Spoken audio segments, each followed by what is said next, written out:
All right, now I just got to make sure I see us on Facebook because we're in Tender Hearts and we're on Facebook. So we're in a few groups. I'm glad you're in charge today. I know, it's a scary thing. All right, I actually see us in both places.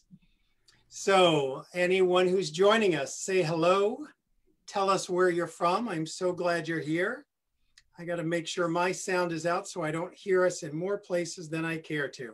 Hello, Toronto. Gotcha. People from all over will, I hope, be coming on. Let's see. Yes. Oh, in the chat. Right. I see Denver, San Francisco. Wonderful. Rita from the Bay Area. So Ken, here's the challenge. Let's see if anyone puts up a place you haven't been. Because Ken is one of the most well-traveled people I know in the world. So exactly. I would be surprised. See the world before you leave it. How many countries have you been in? I'm up to 101 now, and I'm going to keep on going till I drop. It's pretty impressive. It's impressive. I'm going to give everyone just a few minutes to come on.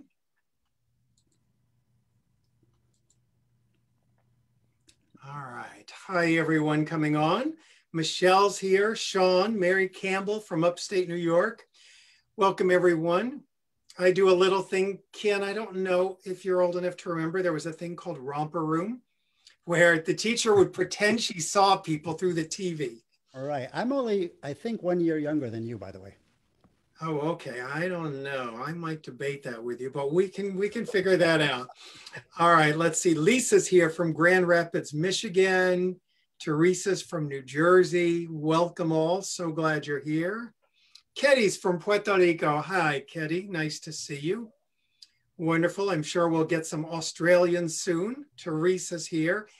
It's late in the UK, but not too late.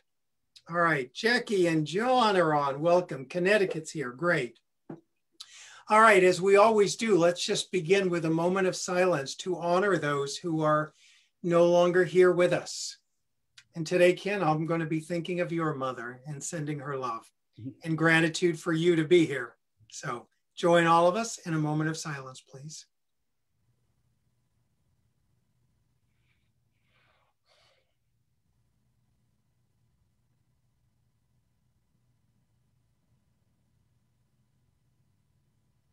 Thank you so much for doing that. All right.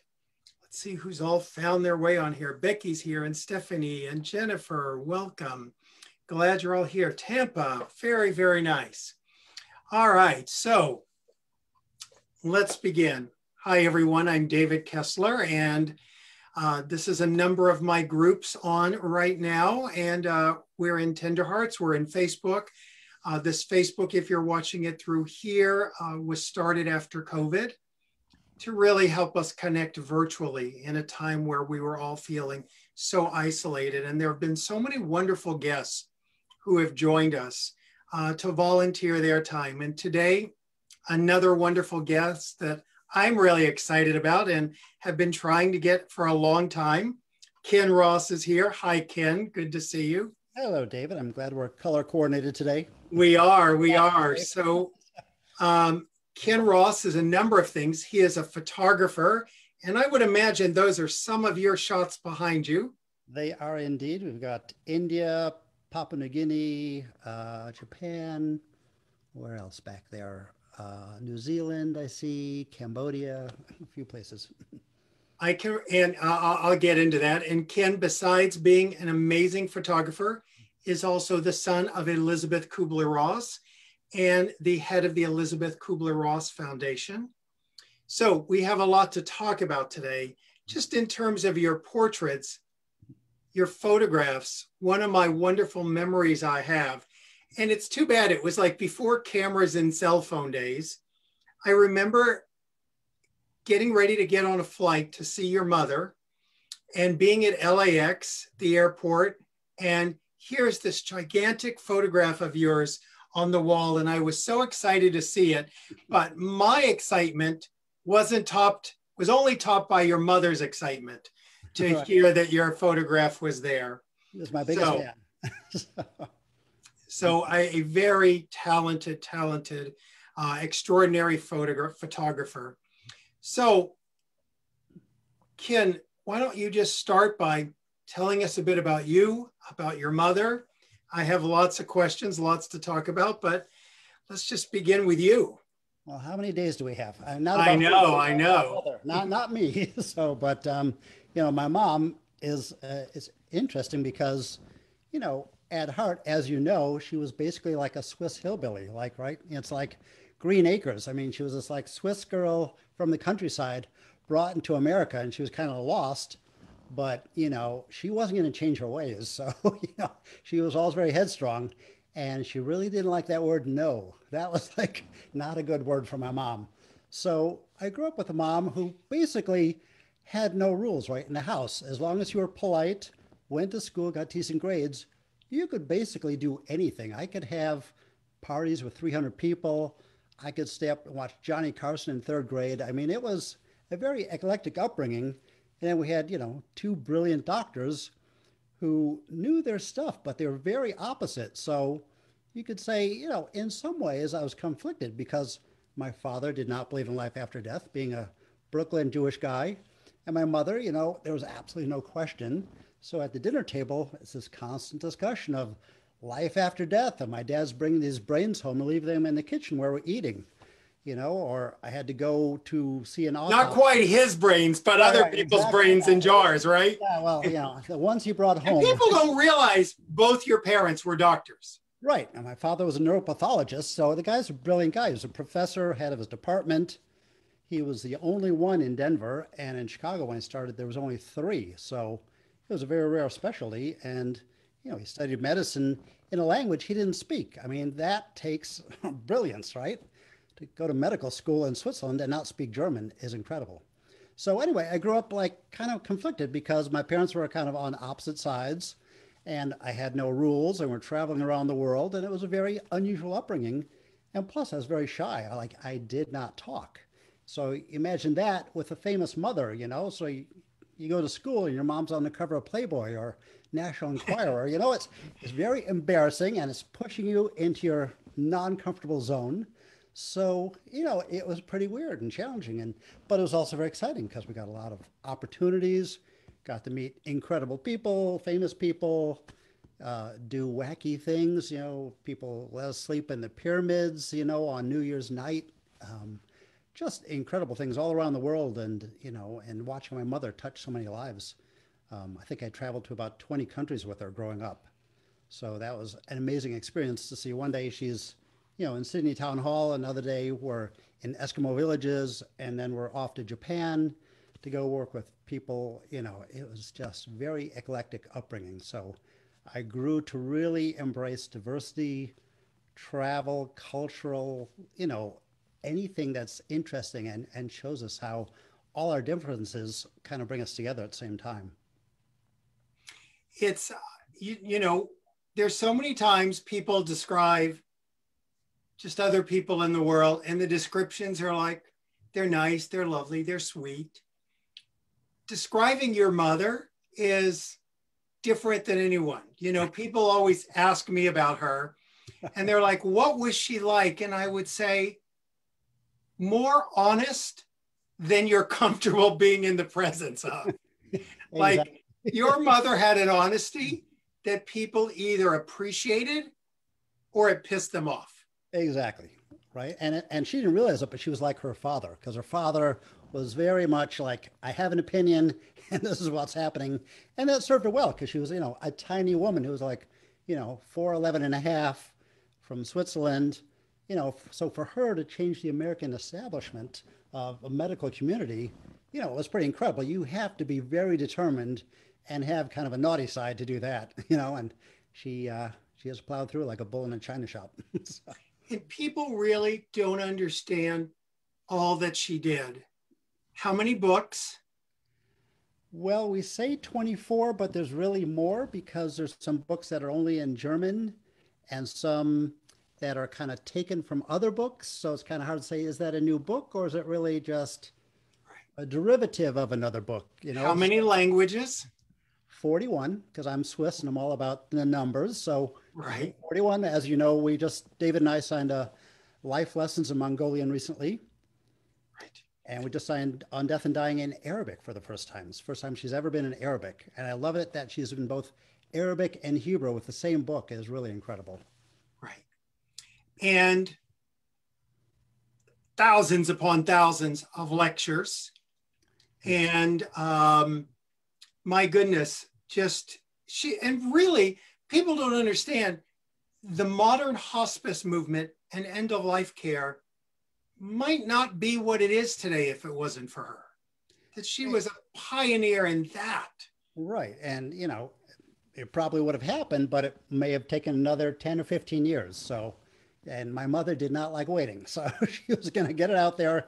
And now is one of her favorite words. So. And I explain to people so many times that, when we talk about Betty Ford, I don't think they understand the time that she was living in the 60s, that it's the way Betty Ford brought addiction out of the darkness, mm-hmm. that Michael Landon brought cancer and so many other people talking about it. Death wasn't talked about, and your mother really brought it out into the open in the 60s.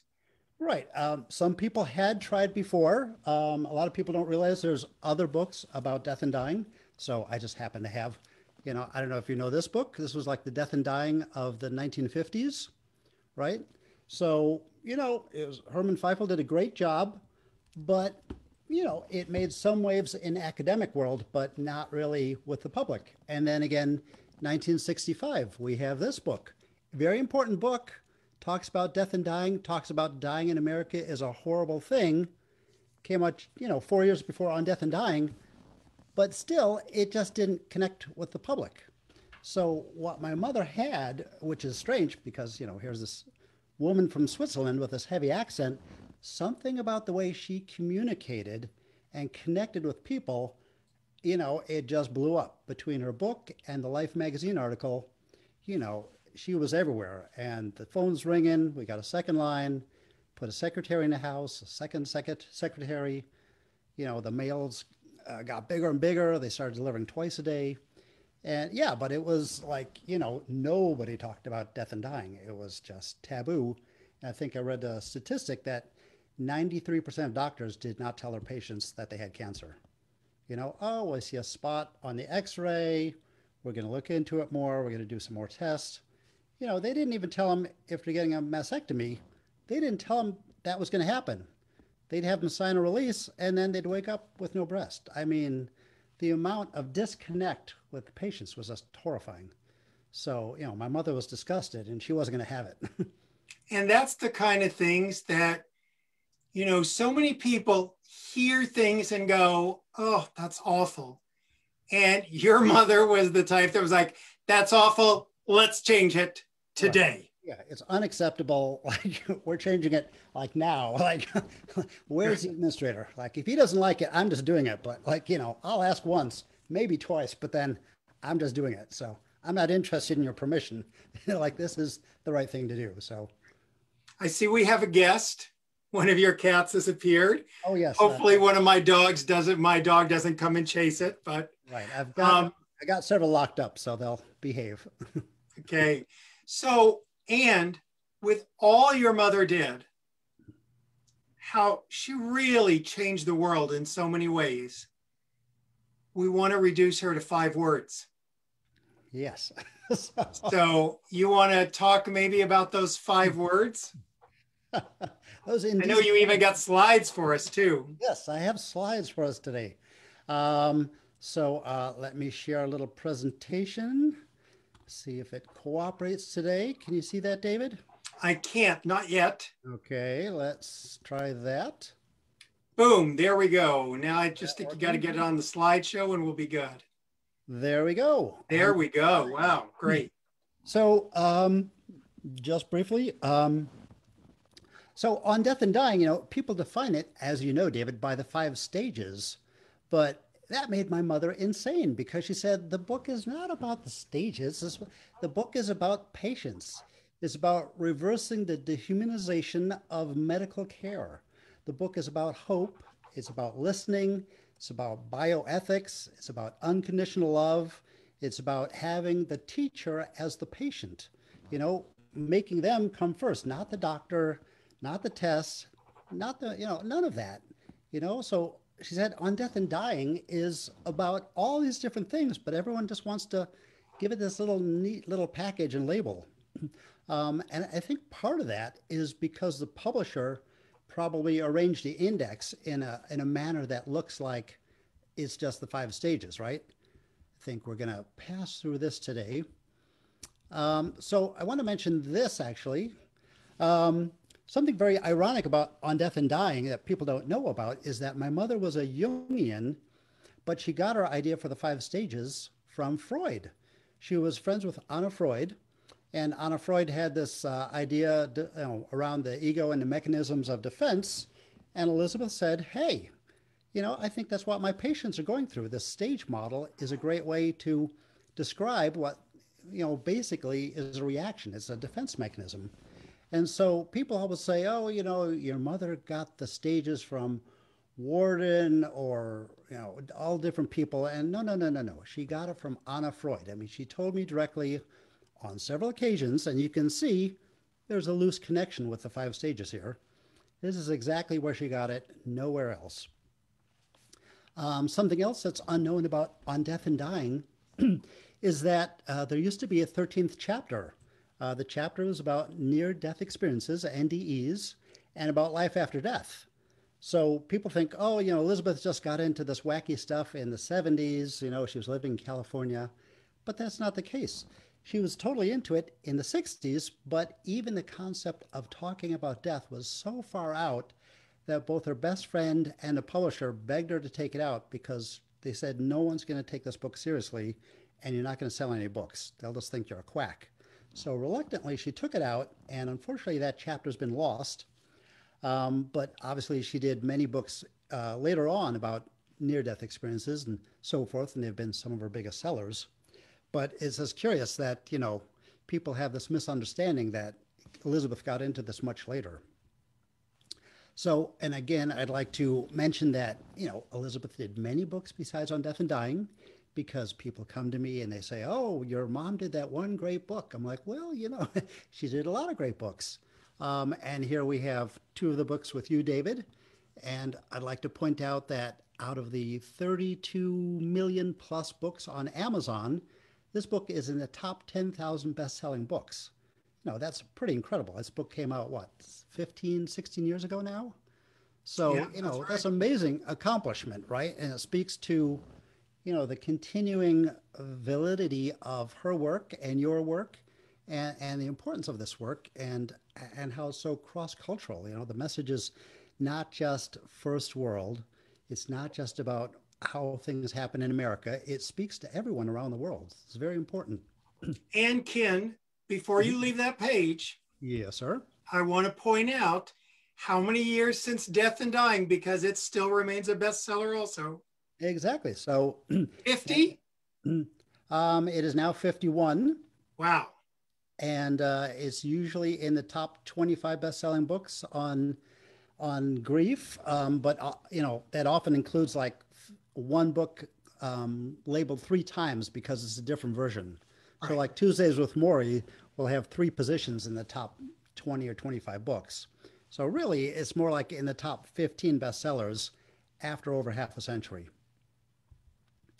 And if you're interested in learning more about Elisabeth from a different viewpoint, these are some books written about Elisabeth. There's some great books here. Some of them I have not had an opportunity to read because they're in Portuguese, French, German. I think there's a book in Flemish. But there are a few books in English. So if you'd like to learn more about her after this presentation, we encourage you to go see Tea with Elisabeth and some of these other books that are available on Amazon. Tea with Elisabeth is wonderful. Yeah, we did that because a lot of people said, oh, you know, I'm so sorry your mom died. I really wanted to get an idea of who she was as a person. So we had 51 people come together and write remembrances of who she was.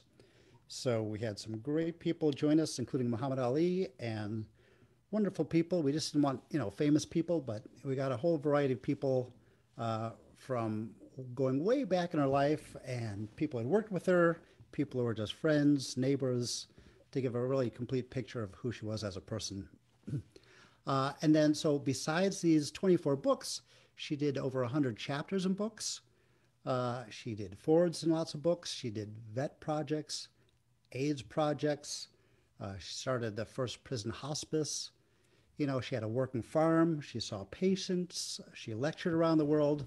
And if you can imagine, she basically began her work when she was roughly 40 years old and retired in her 60s, So this woman was just nonstop for 25, 30 years. It was just exhausting to watch her go, go, go. So here we have the 5 stages as it's kind of portrayed in the media, as you've seen so many times, David. But the fact is, if you look in the book on page 251, you see this is the chart. And back then, it was initially called the stages of dying.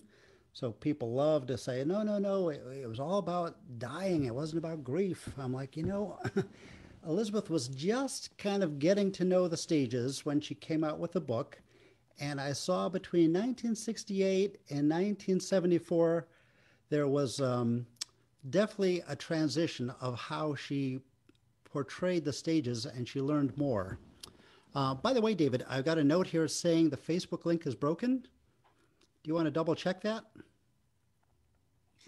The Facebook link is broken. I'm not sure where they get that from, but I'm seeing us on Facebook. So if they miss it, they will be able to find it later, because it looks like it's coming up on my end. Okay. But thank you for letting me know. I think it was a link on that social media post, because a couple of people wrote me earlier saying they couldn't get on it. And I said, I think you can't get on it until we're live. So. All right. Well, we'll make sure we get them a copy later. Okay. Here's a message. It says, because it's private. Yeah, it's a private group. They can't get in unless they join. So that's why. Okay. No problem. They'll be able to see this later. Okay. So anyway, going back to the book here, you can see clearly that it says 1, 2, 3, 4, 5 at the top of the page, but clearly there's more than 5 boxes. So, we have to say, well, why is that? How did that happen? And I'd say, basically, as I see it, and I didn't discuss it in depth with my mother, but I certainly had a few talks about it. She said the 5 stages are basically a shorthand so that people can have a common language with their doctors and begin the discussion. She said the problem now being in 1969, that there's no common language between the doctor and the patient. The doctor is talking about these medical terms, the patient is talking about the human experience, and they don't have a common language, and the patient is having trouble how do they describe what they're going through? And so Elisabeth came up with these stages as a way to have a conversation, break the ice, and also to understand better what they're going through. And what she was really trying to say is that grief is complicated. She wasn't saying that this is exactly what you're going to experience, but she's just demonstrating kind of a common, typical way that one might experience grief. So we see shock, we see preparatory grief, partial denial, we see hope is the biggest stage, but no one ever talks about that when talking about Elisabeth's work with the 5 stages, right? So, and Elisabeth devoted an entire chapter to hope, and yet that's never mentioned. And I think really that was kind of a misprint by the publisher, because, I think that could have been a 6th stage by Elisabeth. But again, Elisabeth wasn't hung up on these stages. She said, this is just to open up the discussion. She said, if you want to do 6 stages or 7 stages or 22 stages, that's great. There's so many different ways to interpret grief, to explain it. She had absolutely no problem if you wanted to adopt it, adapt it, change it, evolve it. That's great. But the point is, let's get the discussion started. And back in 1969, the discussion had not been started, right? So here's another chart from my mom.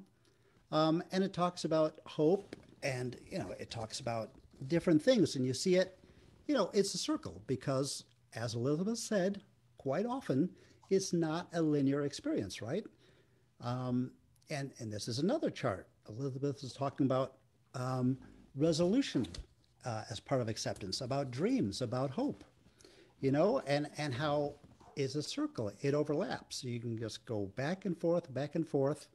But, people, especially in Western culture and in America, they want these simple answers, right? You know, like we get calls, hey, my friend's kid died. Can I just send her to a camp or something? I want to make her better, you know? And this is kind of the idea that, as I'm sure you've seen, that, we just want to get past grief as quickly as possible, and we don't really understand how to help each other. And, it's not a quick process. It's not a linear process. So here's a quote I'd like to point out from On Death and Dying. This is on page 291 of the electronic version. Just as a patient goes through a stage of anger, the immediate family will experience the same emotional reaction. And then on the same page, the family will go through a phase of preparatory grief, just as a dying person. So here you see she's just beginning to realize that, hey, this is not just for the patient, it's for other people. In her second book, right, here she's talking about the 5 stages associated with the loss of sight, right, a defense mechanism. And here she's saying, do not necessarily follow a classical pattern. Most of my patients have exhibited 2 or 3 stages simultaneously, right? This is in 1974 she's talking about this. So, but the thing is, what happened after that is my mom basically went on strike and didn't want to talk about the stages again, right? She got sick of it. She's like, let's stop talking about the stages. My work is about so much more. And she basically, if you saw her give a lecture, she did not talk about the stages. So what happens after a couple decades, society kind of ran with this and kind of made up things, got stuck on it. And, my mom got frustrated. And so when you came along, you had this idea saying, hey, your stages have been really misrepresented. People don't understand them. They don't understand your intentions. Yeah, let me tell you, and that wasn't one conversation. Oh, yeah. That was years that I would go, Elisabeth, people are adapting them for grief. And by the way, very poorly. Yes, exactly. And I said, at some point, it would be great for people to hear again from you, because I think you're the only one who will be able to clear it up. Right. So, let's see, 25, 35. So, it was like, 35 years she didn't talk about the stages when everyone else is saying, that's all Elisabeth contributed or talked about. I'm like, no, she didn't talk about them for over 3 decades. Like, you're the one obsessed with the stages, not Elisabeth. So I just found it, humorous when I hear this, that Elisabeth was so obsessed with the stages. I'm like, no, quite the opposite. So when you came along, I was like, this is great because this guy totally gets it. I would love to see David and Elisabeth do a book together and return to this thing that she's been avoiding. And so it was really a blessing when you came along and did this book to further explain the stages. So we really appreciate what you've done for that. And that was the book on grief and grieving that we were able to do that revisit. So yeah, very important book and really kind of outlined things, straightened out misconceptions, and you did a great job, and we're definitely very grateful for that. Let's see if this works today. I have a tape of my mother talking in 1972. It doesn't always work, but let's see if it works today. We are presenting here a collection of tapes, including the lessons we learned from dying patients, whom we asked explicitly to be our teachers. The first part contains some of the highlights of what these patients taught us meaning the members of the helping profession. It will describe the stages the patients and their families will go through from the beginning of a potentially terminal illness to their actual death. So they're like the patients and their families, right? So Elisabeth is clearly saying that on tape, in her books, but, she was fed up with the whole thing. And so she kind of just cut it off like, okay, I don't want to talk about it anymore. So, when you came along, this was a great thing. So, but yeah, she did realize that. And then she kind of let it go, which, my mother didn't care about the media and her reputation. She just wanted to do her work. And so sometimes I came back to bite her. So not too long ago, I went online and just looked up criticisms of the 5 stages. And here were some of the ones that showed up on the first page. And, here we focus on their fixed sequence, smooth and predictable path. their proper order. There's no stages. Well, as you know, David, this is what you say. This is what my mom said. This is what the foundations say. But somehow, it gets lost in translation in the media, right? So here we have some quotes by both you and mom. Everyone's grief is unique. Not everyone goes through all of the stages. You guys have said it 1,000 times, 5,000 times, but for some reason, it's just a challenge with the media. So they have their own version. It fits into a nice little package, and that's how they like it. So since the stages have come out, is one thing I find really fascinating is that really in the last 10 years it's really been picked up by popular media. So here's just a list of 60 of over 100 musicians who've written songs or albums about the stages or my mother, right? And there's even a couple bands named after my mother. There's 2 bands, I think, in Scotland and Sweden named Kubler-Ross. So, these stages, as you know, have taken hold of not only culture, but popular media, entertainment. They're on greeting cards. They're in TV shows. Everywhere you go, that's how they describe grief, which is great in some ways, but it's kind of harmful in other ways because it kind of misrepresents the attention that, both you and my mother are trying to clarify for the public, and then the 5 stages have gotten more complicated, of course, because then it's become the Kubler-Ross grief cycle. It's become the Kubler-Ross change curve. Hundreds of companies are using the Kubler-Ross change curve to train their workers to deal with change and loss. So, and again, it's ironic because recently the BBC just did a story about the 5 stages, and they called it the rise and fall of the 5 stages. But in the same article, they say, oh, and by the way, we use the 5 stages to train our workers. So how can you say like the stages have been disproved and at the same time saying we use them to train our workers? Is completely nonsensical, right? I mean, it's crazy. So anyway, I think that more or less explains my position on the stages. Are you there, David? I'm right here with you. Okay. All right. So, I'm just going to add a few things to that, if I may. Please. First of all, it's a fascinating thing to me that, obviously I get hit a lot with people going, those stages were never adapted for grief. And I'm like, have you ever looked up on grief and grieving? Exactly. And by the way, did you ever read page 1? Yeah. Literally on page 1, it says, they're not linear. They're not a map for grief. Our grief is unique. They're overlapping. So it's interesting. There's, people have judgment before investigation. Right. And so that's an interesting thing. The other thing I get, and I just would love to hear you speak on this about your mom. Sometimes people will go on Facebook or something or Instagram, they'll go, you and Elisabeth Kubler-Ross are just trying to neaten up our grief and get us to follow your rules. And I'm like, I never really thought of Elisabeth as neat or someone who wanted people to follow rules. In fact, yeah, kind of the opposite, right? Strongly so.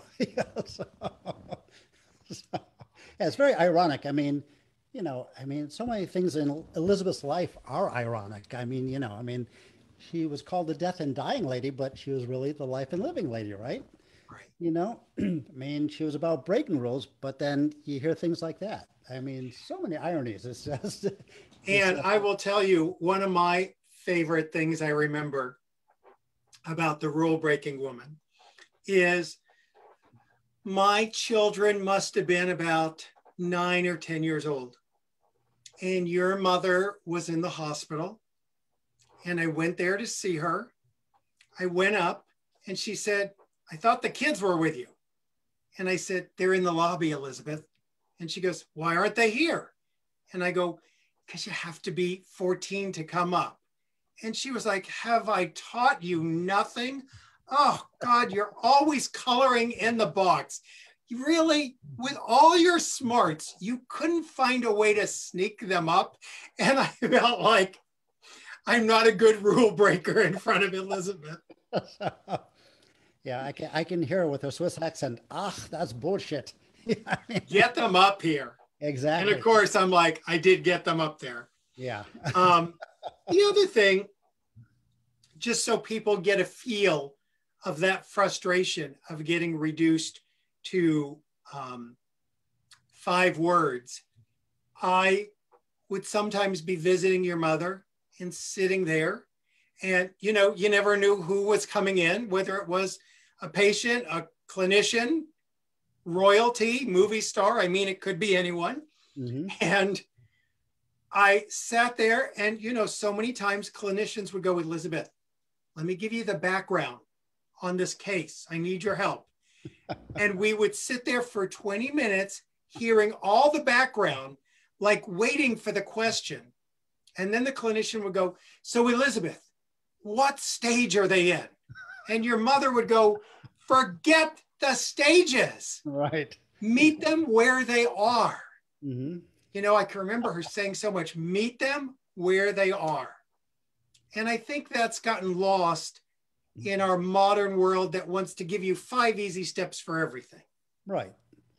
And in a way, that's what she was doing. She was saying, hey, I'm going to create something that is easy to remember because we're dealing with patients. We're not dealing with psychiatrists or medical people. I want the common person on the street to remember this, but then it kind of came back in bitter, right? So, I mean, she made it easy and hyper simplified it, but, you know, it was based on a larger model. She said, obviously, there's more than just 5 stages, but the 5 stages are kind of a shorthand for a very complex problem, but you can't, you know, just whip that out when you have 5 minutes to see a patient.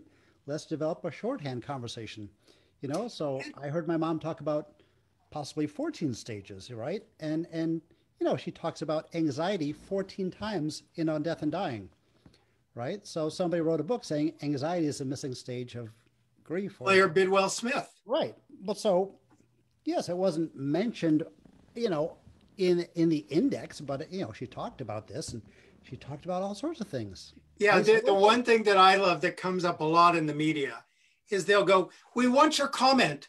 Something new has been discovered in grief. And I'm like, something new? And they'll go, they'll go, did you know grief occurs before death? It's called anticipatory grief. And I'm like, yeah, we talked about it on Grief and Grieving. Your mom called it preparatory grief in 1969. It's just not new. She mentioned it decades ago. Yeah. By the way, yeah, it's half a century old, but you can dust it off, put on some bells and whistles and a shiny ribbon and call it macaroni. So.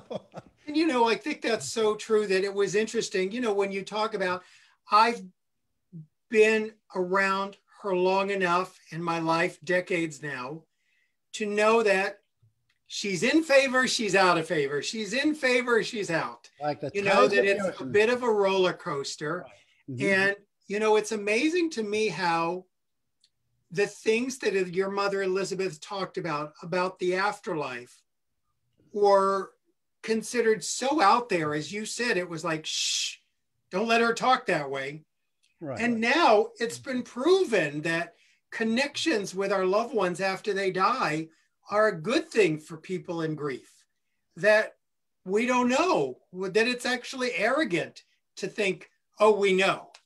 That's one of the ironies I was talking about. I mean, like so many ironies, you can just go on and on for like half a day on all the ironies in Elisabeth's life. So, you know, and people say to me, oh, your mom was great, but she didn't go far enough. I'm like, do you have any idea what she went through just to do what she did? I mean, she basically sacrificed everything. She gave up her family, you know, her position at the hospital, her reputation, so, you know, so to speak, you know, I mean, she was all about, she'll do anything to help a patient. She doesn't matter what the cost was to herself.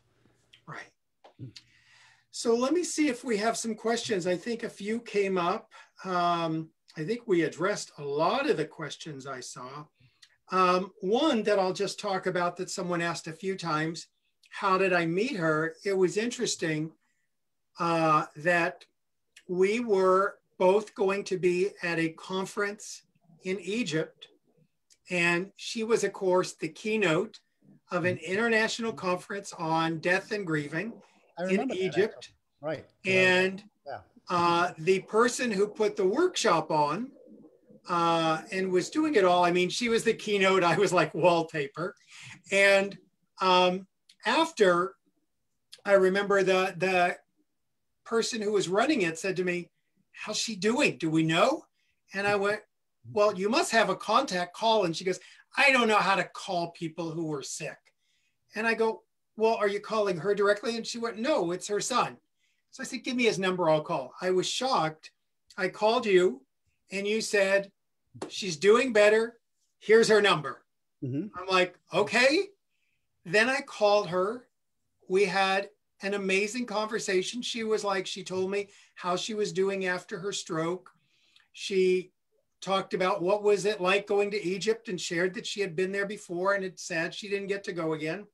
And then at the end of the conversation, I remember saying, "Well, Elisabeth, I hope someday, somehow, in my detached sort of way, our paths get to cross because I would love to meet you." And she goes, "How about Tuesday?" And I thought about, that's what made her the person she was. She wasn't like a maybe our paths would cross again. It was like Tuesday. Right. She knew how to push buttons. She's like, she wanted things now. And she's like, forget let's do things now, like right now. Like, Kenneth, let's go fly to Europe, like right now, today.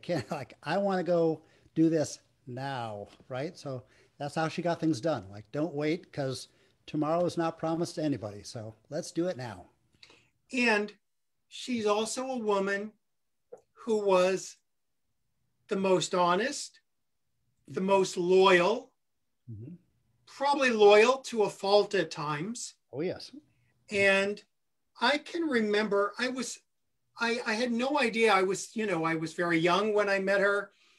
I had never understood how you can be used in the way she would get used. She would say to me, "If you get successful with the lectures, good luck. People are going to love walking you in, and I hope you get a ride home." And I would find things like that to be true. But I'll tell you one of the things, and I don't know if you've heard this story, you probably have. I think it was on my maybe first meeting with her. It was really, and I feel silly telling this story. I was meeting with her and I'm sort of young in hospice, palliative care. It wasn't even called palliative care at that time, end of life care, grief and loss. And I said to her, "Elisabeth, is there anything I can do for you?" And she said, "Like what?" And I said, "Well, this is the part I'm embarrassed to say because I was talking to her." I said, "I'm good with pain management, advanced directives, managing your pills. I could help organize them." Like, I'm throwing all this at the person who discovered it. And she goes, "Well, I could really use my air conditioning filters changed." And I said, your filters for your air conditioner?" And she goes, "Yeah, I bet they need changing." And I went, "Well, don't you have someone who does that?" And she goes, "You said." And I go, "Oh, well, sure. Where are they?" And she goes, "Oh, I don't have them here. And you'd have to find the ladder." Right. And it was you'd have to go get them at the store. Right. And it was one of those moments I had to really stop and go, when I say I want to be of service to someone, do I really mean it? If she actually needs her air conditioning filters changed more than an advanced directive in that moment, which she probably had, probably before all of us, isn't that what she's asking for? So I changed the air filters. And of course, years later, she told me that was a test. She says, "I wanted to know if you were phony baloney and just there to use me." That sounds like Elisabeth. Do you know the story about how she tested people on the farm? No. That was somewhat similar, and it's one of my favorite stories. I mean, just literally thousands. But so people from around the world would go to Virginia, and like, oh, they're like coming to the Holy Grail. They're dressed up in their suits and ties, and they got their cards with like, 27 letters after their name. And I remember like these doctors would come in from Europe all dressed up, and the farm was a very simple place. So my mom was in her overalls, right? Practically like a piece of straw coming out of her mouth, and doing her Swiss hillbilly thing. And they say, "Hey, Elizabeth, I'm this famous doctor from Germany, and I've flown here to see you, and I'm a very important man, and I'd consider working with you." She goes, "Oh yeah, yeah, good, good. Go milk the cow and get some eggs from the chickens, and get me the little pig, and then come back." Right? Exact same thing as she did to you, but the farm version, right? So Right. you're like, "Excuse me, here's my card. I'm a very important doctor. Yeah, yeah, go milk the cow and get some chickens for me." Same thing. She's testing them. If they're too snooty to go get their hands dirty, she's not going to work with them. But if they'll go and, get themselves down and dirty, she'll be, "Yeah, yeah, stay. Why don't you stay for a week, and I'll train you. I'll do anything you want." But, that was a test, right? You got to get dirty. And, her work is just amazing how it lives on in so many ways, in so many corners. I also think about, what do you think she would think about how it's impacted the world? Could she ever grasp the impact, do you think? Um, That 50 years later we'd be talking, well, 50 years, from her first book. right. I talked to her a number of times at the end of her life because I took care of her the last 9 years of her life. And occasionally she just bring it up and say, "Kenneth, after I'm gone, do whatever you want. I totally don't care. Do photography, do my work, join a rock band, do whatever feels right because, I've done my thing." She felt like she was kind of like Johnny Appleseed. I've gone out and I've sown 10,000 seeds around the world, and I'm done. So I've sown the field. It's up to them to kind of tender the plants and do with them what they want. So I think she was kind of like torn because, she was this nonstop woman who wanted to continue working, but, she had limitations from her strokes. So she was kind of torn with, "I want to do more and I've done enough. And whatever you do, it's up to you now in the next generation." So I think she was torn on that subject. But, Right. I think, she, and again, on what she accomplished, I think she was torn on that too because, you know, bazillions of people are writing her letters. She's on TV and all that stuff. But then she go to a hospital and have this, ridiculous, terrible experience. Like, you're talking about when she was in the hospital, and she's like, "Have I taught them nothing? Have we gotten nowhere since 1969?" So, it was this kind of dueling balance of, I've done a lot of great stuff. Oh my God, I haven't done nearly enough. What if, why hasn't it sunk in with society? And I think that's the kind of thing that gave people that misimpression. I hear people saying sometimes, and I have my own story of it, that she denounced her work. Right. And she said her work means nothing. And I can remember, Elisabeth, there was always a reporter just too close. And I can remember someone was there writing a story. I went to the house. She had just gotten out of the hospital. The home health person was there for the IVs Mm-hmm. and literally said to her, with a reporter there, and like the home health person had no clue. It's Mrs. Ross. That's all they knew. And they said, all right, she's going down her checklist. And she says to her mom, all right, do you have an advance directive? Yes. Do you want to see it? No, I just got to check the box. And your mom turned to us and goes, "I've taught them nothing." Right. And of course, the reporter's going, "She's taught them nothing, Right. but it was those moments of frustration that she would feel where it's like, it's not the checking the box. It's not the framework, it's the content. Exactly. So, the last 9 years of her life, she had a number of strokes. She was paralyzed. She was frustrated being paralyzed because she was an overachiever. She couldn't even go make a cup of tea. So everyone's going to be angry. And she had no problem expressing it, as you know. So, if there's a reporter there, she'd go express her anger, or maybe she was having a good day. So you could talk to her, at three different parts of one day and you get three different stories. I'm happy, everything's great. I had this interesting Tibetan monk here. And then at noon, oh my God, I'm so bored. Oh my God. And then at dinner, oh, my son's coming to visit me. We're going shopping, but I don't care about work. And then the next day she's like, oh my God, I have to do another book, So, it's like a roller coaster. So, and let me tell you, that's another memory I have, that anyone who was close to your mother knew what it was like on a 110-degree day in Phoenix to be going. I would be taking her to the Burlington Coat Factory. Oh, yes. We would be at the Burlington Coat Factory. We love that place.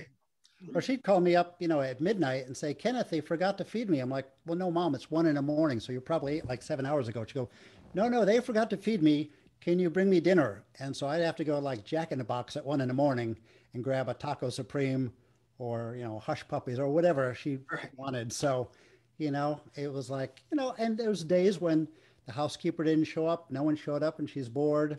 Maybe I was traveling or something was happening. And there's other days, there was literally like a receiving line at the front door. There was 5, 10, 13 people waiting, like every 15 minutes to have a viewing with Elisabeth, right? So, and then, but she'd say to the press, oh, I sit here 15 hours a day bored, I'm like, well, yeah, maybe on Tuesday, but on Wednesday, the princess from the Netherlands was here and so-and-so was here and you went shopping and we just bought you a ticket to go to Switzerland. And like, so, well, it's funny. It's kind of like, there's something so human about that it's like, I can remember those visits, like, how are you?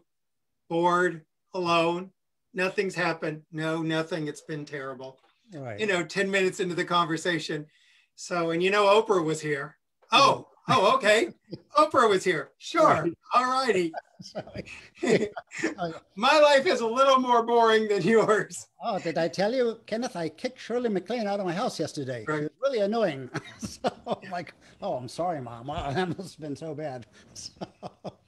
And I also just want to say, first of all, obviously so many people here know and have been so supportive of the new work I did, Finding Meaning, the 6th Stage of Grief. Mm-hmm. And, I would not have done that book in the way I did. And it was one more chance to revisit and clear up some of those stages and acknowledge your mother and talk about meaning and hope. And I just want to thank you and the foundation for permission for that. Oh, my pleasure. But I say I'm telling you, you'll have to continue doing this the rest of your life, like my mother. I get it. Bed until they maybe get it, because it never stops. It never stops. And she literally changed my life in so many ways. I can never thank her or you enough. So tell us how we can find you. What if people want to see your photography? How can we know more about the foundation, what it's doing? Tell us how to get you. I want to make sure I hold up on Death and Dying. It's like an amazing reread 51 years later. Was briefly, the foundation's been in existence 15 years, just since after my mom died. We started working on it a few months later. And right now, in the last couple of years, we've been focused on international development. So we've got 13 chapters in 12 countries. And we're talking to 8 more countries now. I just got off the phone 2 hours ago with a woman in Beirut who wants to start EKR Lebanon. So we're focused on education and international development because so many people around the world have so little care. We're starting the first freestanding hospice in Rio, for example, in the poorest slum of Rio, so that's quite challenging. And we initiated a first pediatric hospice in Chile, in Santiago. And we're starting a hospice in Guatemala. We're talking about hospices in Mexico, Peru. So we're just trying to continue Elisabeth's vision of end-of-life care, whether it's hospice, palliative care, or grief support, and whether it's to medical professionals or to the person in the street. Elisabeth was all about the entire rainbow, culturally, diversity-wise, everything. So the foundation continues that.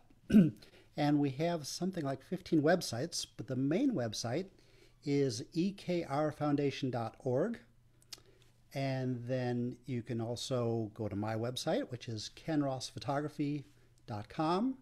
And of course, we're on Instagram, Elisabeth Kubler-Ross Foundation, Elisabeth with an S. And again, I think we have pages in English, Spanish, Portuguese. I think we're working on a Japanese page, a Flemish page, a French page. We have those languages already in websites. And there's at least a dozen Facebook pages, LinkedIn.